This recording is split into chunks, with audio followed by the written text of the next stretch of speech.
What's up, y'all? Daryl here with 205 Motorsports. I'm getting ready to do a video with a guy. He is on his way here. Well, not here. I came here to get a bottle of water because it is, of course, it's 91 degrees outside. So hydration is important. But about to grab some water, go back to the location we're going to be doing the video at. And can't do a full video today. We got another location picked out for another video later on when the car is 100% ready. But like I said, it's not 100% ready today, but he's going to go ahead and bring it out anyways. And I'm going to call today like a little teaser of what's to come. The car is a very cool car. I've been patiently waiting on this car to be done for over a year now. I met this guy last year at Z-Con when it was here in Birmingham, Alabama. I got his contact information, and every few months, I'd text him, ask how the car's coming along, and he's had his issues with the build, and like I say, he's still having some issues, but he's driving it now, so he's going to go ahead and bring it out, and it definitely looks great. Just got some drivability issues. He'll get into all that, but yeah, I went to. I was trying to find a good place to do the video. I use Google Maps to find locations on what might make a good place to shoot a car, and you can't really commit to a spot until you see it in person because Google doesn't have the most up-to-date images. So what looks good on the screen might not look the same in real time. So first place I went to, which I was really hoping would be a good spot, unfortunately it was a wash. I don't know if the property has changed owners or lease or what, but it's no longer open to the public. It's gated off. So like I said, that was a dud. Second place, I knew it would be as far as open to the public would be fine. It's a real popular place for photographers to come, so that's where I decided on. But that's just a little bit of the work that I'm always doing behind the scenes, just looking for the next spot or looking for the next car. I have a long list of cars that I've talked to the owners, and they've agreed to do a video with me, thankfully. And now I just got to have the time to get out there and do it. Every time I do a video, I'm always thankful for the owners to taking the time out of their day to let me talk to them about the car, let them talk about the build, and wasting some gas on me. I'm also thankful for you watching the video and all the subscribers and people that like and comment, which you should probably do, by the way. But I am very grateful for each and every one of you and them. Hopefully one day I'll get to the point to where I can put out videos, hopefully on a weekly basis, or at least every couple of weeks, between just car owners and custom shops and just other people in the automotive industry that want to or willing to sit down and talk to me. I got a lot of great content on the way eventually. But until then, like I said, this will be a teaser of what's to come. I'm excited. I hope you are excited just from seeing the thumbnail. But let's get back with Jay and let you check out the car. He's here.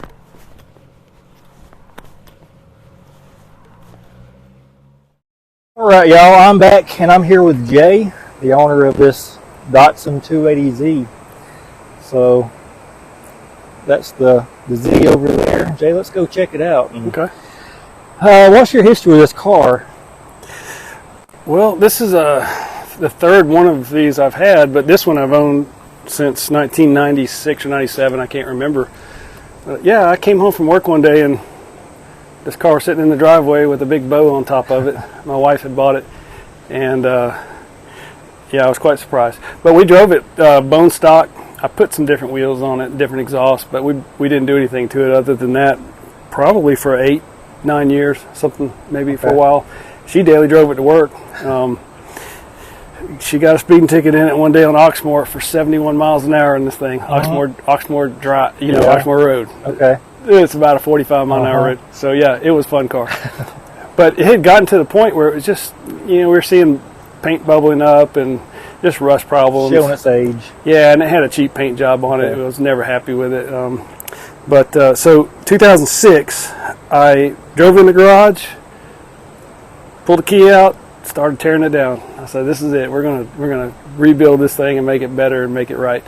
Well, 20. How many years ago was that? 20 years later, we finally finished it, man. But yeah, so I tore it down, started working on it, started cleaning. I pulled the engine, cleaned up the engine bay, just removed a bunch of stuff that, pollution control, emissions control from the 70s, and cleaned up all the rivets, and there was a lot of rust in there too. So, but I got distracted, life got in the way, and then about 2013, somewhere in there, we started to make another push to get something with it. And I did finish around, this car had a lot of rust around the tail, behind the tail lights. There was a much bigger bumper on here. The factory 280 bumper is humongous, but it had a welded on piece that had getting water in between it and the body, and it rusted. It was terrible. So I had been working on that, finished that, and then we had a little fire in the garage. So that kicked us out of the house for a year. The car was basically destroyed. It didn't burn the car with fire. It was the smoke damage that killed everything. But all the parts were up on shelves, and some of that stuff did burn and got overheated. And so, long story short, this car got pushed off to the side until 2020, when I got caught up with my work, and I said, man, let me see if I can get this Z going. So we've made it the final push. 2 years later, 2022, we got it up and running. So, how many times along the way did your plan for the car change, if any at all? Man, that's a good question, because early on I had ideas of certain features that I was going to put on it. I've totally changed. Your tastes change. Yeah. So I learned that less is more, maybe, and this is still going to be outdated probably in 5 years. I'll be tired. Changing fast. Yeah. So I try not to change too much, and just keep it kind of stock, But yeah. So, but I always wanted to give it the 240Z bumpers, which are the early version of this car. Okay. And in that process, I decided to change the taillights to 240Z taillights, which involves cutting and welding behind there to make it fit. Then I found a guy that makes new taillights. They're LEDs. They're all the lighting system is LED, but he actually uses new lenses, new housings. Everything is brand new. But yeah, so we did want bigger wheels and tires, but I didn't really want 17s, but that's the 17-inch. Okay. But it's hard to find tires, man, for anything smaller. Yeah, so I went with the 17, and it's some people don't like it, but I've been happy enough with it. I think you got your purists who are going to hate this car. Oh yeah. But I think the masses are going to really enjoy looking at it. Whenever I stumbled upon you at ZCon last year, then it had my attention, and then the engine swap really what sold me on it. It's a beautiful car, tastefully modded, and then the engine choice has really set it apart from the rest. Cool. Yeah, and paint color was a little different, a little weird. I was trying to copy a couple Porsches I had seen. The Singer, the Singer there's a company called Singer that gets a hold of the 911s, and they had use this color, so I was trying to copy one of those. But okay, cool color. But the engine originally was a 2.8 liter inline six 150 horsepower, something like that. Whopping. It was pretty fun because it's a less than 3,000 pound car. Yeah. 2,800 pounds, I believe, is the curb weight. And there's a turbo option out of a newer Z that I bought that motor turbo. We had it all ready to go before the fire, and then this RB conversion, the RB25 motor became it was kind of unknown when I started, but that became the go-to motor if you wanted to stay with a Nissan motor. Yeah. So we went with that RB25 turbo. What flares are we running on the car? It's a company called Speed for Me out of Japan. They make the little tail spoiler, flares, and the air dam. And this is the second set of flares. I had bought some traditional, what they call ZG flares. I just didn't like them, man. But these, I liked them because they went all the way down to the rocker. Okay, yeah. And I wanted to finish that rocker. If you look, it's finished all the way to the pinch weld. I mean, I laid on my back for days on end trying to get. I welded up all the little divots and spot welds, and just spent a lot more time than I needed to. So, front bumper is a fiberglass 280 bumper. The grill, the little tow hook, tow bar is all from a company called Skillard. Okay. He makes a lot of aftermarket parts for this. There's a lot of Skillard parts on this. He actually came to ZCon that year. He was there. Ben Lillard is his name, but his company's called Skillard. Yep, I remember seeing him. Yeah, super nice guy. But he does some outstanding work. What do you have going on for the suspension? That's I like the stance of the car. Yeah, we've been playing around with coilovers. It was probably some BC coilovers. They're adjustable, obviously, the height. And I'm playing around with the height. I've got some more control arms ordered for it right now, so we can kind of dial it in. Right now, it's got a lot of stock pieces under there. Let's go over a look at the interior. Please forgive the squeaking door hinge.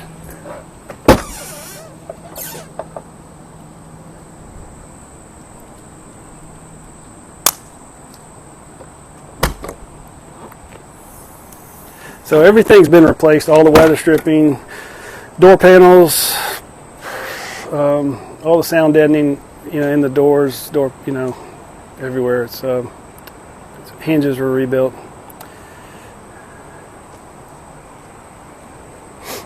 The seats are Recaros that have been recovered. I think they're probably out of a Volkswagen of some type. Well, it's a clean looking interior, nicely done all the way around. The dash was sent off and had it recovered. Gauges are from Speed Hut. We put power steering in this thing. That was another cool upgrade. It works really well too. I was pretty amazed. It's an electric unit that's mounted under the dash, and it's part of the steering column. And it's BMW's design. Okay. They ripped off some BMW parts and made it work for this car. Okay. Stereo system. We put retro what's the name of it? It looks old school, but it's a Bluetooth, XM GPS, Blends everything. in with the era. Of course, I'm missing some little panels there that I got to find. But it's got a 5-channel amp, 2 1-inch tweeters in the defrost duct. That's so it fires up front, and then I've got 2 4.5s full range and 2 6.5 or 6x9s, and then we've got a 12-inch sub in the back. Now this is more Skillard stuff. All this aluminum, these panels that are etched and laser cut. Yeah, there's a sub with a sealed box. Very cool. That's where the spare used to be. Yeah. Of course, a 4-lug spare isn't going to help me anyway. No, so, it's not. So bring tire plugs and a air compressor, and we'll be good. Yeah. So who made this carbon fiber panel here? So that's I don't even know how to pronounce it. Society. It's Society. Okay. I bought it through Datsun Garage. Oh. Yeah. Would you be against cranking her up for us? Oh yeah, man. Let's hear it. Well, I'll leave the doors open. I guess that doesn't matter. Or want to go ahead and pop the hood too? We'll actually take a look at what's under there.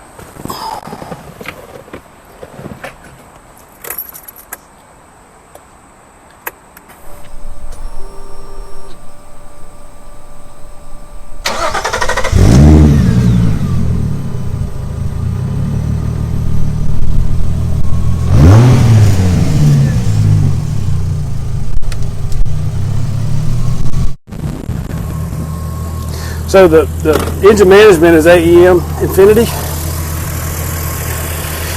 and that took the tuner a while to get everything turned on and off and dialed in. There's a few more things we have to turn on still. The traction control is not enabled yet. We got that coming. A couple other little things here and there, but for the most part, it runs great. Yeah. Smooth running now. So that's a motor. I don't remember if I mentioned it on this cut or not. It's out of a 1995 Skyline, Nissan Skyline. Yeah. And 2.5 liter, and we've upped the boost to about 20 pounds right now. It's got probably 6 more pounds available in that turbo. And your dyno tuning session, how much you're putting out? We were at 409. Okay. And the story behind that was kind of fun because since all the brake system was replaced from, everything, brake lines, master cylinder, the vacuum booster, everything, I didn't have it adjusted correctly. So come to find out, the brakes were locked up for the rear brakes the whole time it was on the dyno. And after we saw it glowing cherry red, we got the fire extinguishers out, and we kept running it on the dyno, but we had fire extinguishers on either side. Guys, we're just waiting for it because it was actually throwing sparks, throwing flames. The axle grease, it got so hot it overheated the axle grease to blow. It blew the seals on the bearings and threw grease all in the wheel, all up in the brake rotors, and you got a glowing cherry red rotor getting coated in axle grease. It was just, it was dripping. The grease was dripping out of. It was quite fun. So we figured that stole some horsepower there. So, but we were at 409 with that going on. True. So what issues are you fighting today that, what's been the headache for this car? Well, yeah, so we, to try to get more wheel choice, I decided to go with a 5-lug conversion from 4 lugs to 5 lugs. Turns out it wasn't necessary at all because I ended up getting custom wheels anyway from CCW. But to get converted to 5 lugs, you replace the hub in the front. You can replace the hub in the back, or you can re-drill the axles. We decided to re-drill the axles, and 5 sets of axles later, we still got a out-around or something's off, man. So if I hit 80 miles an hour, I got a vibration that's just ridiculous. So I'm working with the company right now to remedy that. Still got to get that issue. Finish getting it tuned. About 9 degrees plus today, and you're without air conditioning. So this is how dumb. This tells you anybody can do something like this because I don't know what I'm doing. The air compressor came with the engine, but it was in good shape. I made all the AC lines. I bought all the tools to do it. I watched so many videos on how to do it, and I got it all sealed. It was holding the vacuum. I was excited. We put Freon in there, or whatever, 132 and 134.